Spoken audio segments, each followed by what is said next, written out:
Captain Nazmul Hossain শান্ত ও coach Chandika হাথুরে সিংকে নেপালের বিপক্ষে ম্যাচ নিয়ে ভাবতে হচ্ছে, বিস্তর ভাবতে হচ্ছে। একে তো এই ম্যাচের আগে যেই সমীকরণের সামনে আমরা দাঁড়িয়ে আছি সেটা খুব স্বস্তিদায়ক না। সুপার এইটে উঠে যাব বলেই আমাদের যে একটা ইমপ্রেশন ছিল সেই জায়গাটা থেকে আমরা অনেকখানি দূরে আছি, এবং সেই সব কিছু আবার দূর করে দিতে পারে জয়। নেপালের বিপক্ষে তাই জয় ছাড়া অন্য কিছু ভাবছে না বাংলাদেশ। আগেও ভাবতো না, এখন ভাবার সুযোগটাই নেই। কিন্তু ওই গুরুত্বপূর্ণ ম্যাচটাতে একাদশ নিয়ে কি ভিন্ন ভাবনার সুযোগ রয়েছে? আছে, কিন্তু ভিন্ন ভাবনার সুযোগ রয়েছে। সেটা আসলে কিরকম, শেষ পর্যন্ত যে একাদশটা কেমন হতে পারে তাই নিয়ে এই আলোচনাটা করছি। এখন আমরা আগের ম্যাচটা যখন খেলেছিলাম তখন আমাদের ভাবনার জায়গাটা ছিল যে এই উইকেটটাতে আমরা এক্সট্রা একজন পেস বোলার খেলাবো কিনা, আমরা এখানে হচ্ছে গিয়ে আমরা ফোর্থ পেসারটা মিস করছি কিনা, বা আমরা পেস বোলিং অলরাউন্ডার মিস করছি কিনা, আমরা ওই জায়গাটা থেকে সম্মুখে খেলাতে পারতাম কিনা, যেহেতু আমাদের আর কোনো বিকল্প নয়। ওই আলোচনার জায়গাটা ছিল। সেন্ট ভিনসেন্টে যে খেলা হয়েছে নেদারল্যান্ডসের সঙ্গে, সেই ম্যাচটাতে আমরা দেখেছি যে পেস বোলাররাই মূলত ডোমিনেট করেছে, যদিও আমাদের রিশাদ তার ম্যাজিক্যাল বোলিংয়ে লাস্টে যে ডিফারেন্সটা মেক করে দিয়েছে। এখন লেগ স্পিনাররা সেটা পারেন, লেগ স্পিনাররা সেটা পৃথিবীর যে কোনো উইকেটেই সেটা করতে পারেন, এইটা তাদের একটা জাদু।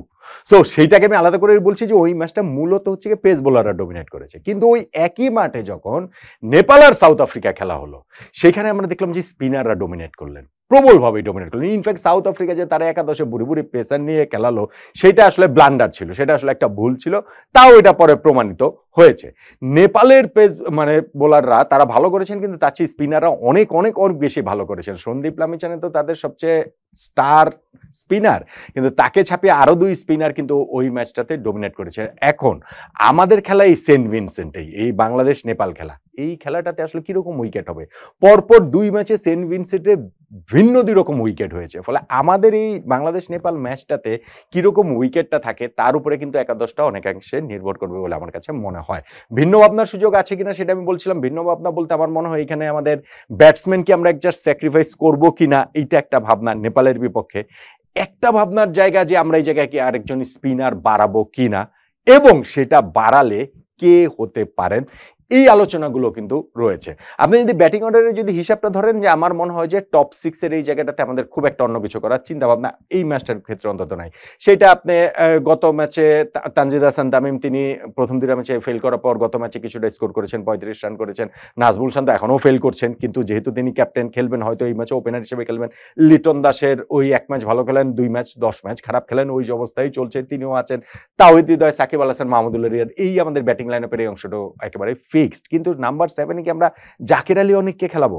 মানে আমরা কি 7 জন ব্যাটসম্যান নেই, প্রপার ব্যাটসম্যান নিয়ে খেলবো? এখানে তো সৌম্য সরকারকে আর খেলানোর সুযোগ আমি অন্তত দেখছি না, যেহেতু এটা পেস বোলিং যদি উইকেট না হয়, পেস বোলিং সহায়ক উইকেট যদি না হয়, স্পিন সহায়কের ওইরকম যদি হয়, সেক্ষেত্রে জাকির আলী অনেকের জায়গায় এখানটাতে শেখ মাহেদী হাসানকে নিলে কেমন হয়?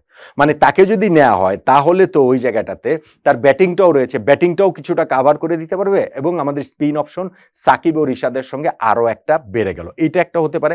আবার তানভীরকে তো আমরা নিয়েছি হচ্ছে কি আমাদের কোচ কি বলে চলে, আমাদের প্রধান নির্বাচক লিপু ভাই প্রেস কনফারেন্সে স্পেসিফিক্যালি বলেছেন যে আমরা পরের 2টা ম্যাচের প্রতিপক্ষ ব্যাটসম্যান ডানহাতি বামহাতি ওইসব বিবেচনায় নিয়েই হচ্ছে কি আমাদের এই সিলেকশনগুলো।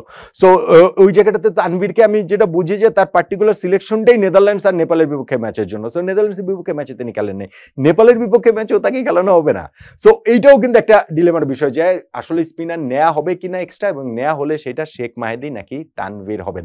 পেস বোলিং ইউনিট আমার মনে হয় না যে 3 জন যে রয়েছেন সেখান থেকে কমানো তো আর হবেই না, চেঞ্জও আসলে আর হবে না। শরীফুল ওইখান থেকে তিনি একাদশে ঢোকার মতো তিনি ফিট, কিন্তু হচ্ছে কার জায়গায় ঢুকবেন?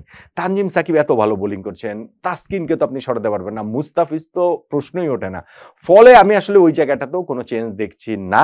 আবার স্পিনার হিসেবে যে রিশাদের জায়গায় মানে ওই অন্য কাউকে, এর কোনো সুযোগই নেই, কোনো সুযোগই নেই। ওয়ার্ল্ড কাপে 3টা ম্যাচের মধ্যে 2টা ম্যাচে তার বোলিংটা বাংলাদেশের জয়ে, আসলে যেই 2টা জয় বাংলাদেশ পেয়েছে সেটাতে কিন্তু ডিসাইসিভ হয়ে গিয়েছে। ফলে এইখানটাতে অন্য কিছু ভাবার বা করার সুযোগই নাই।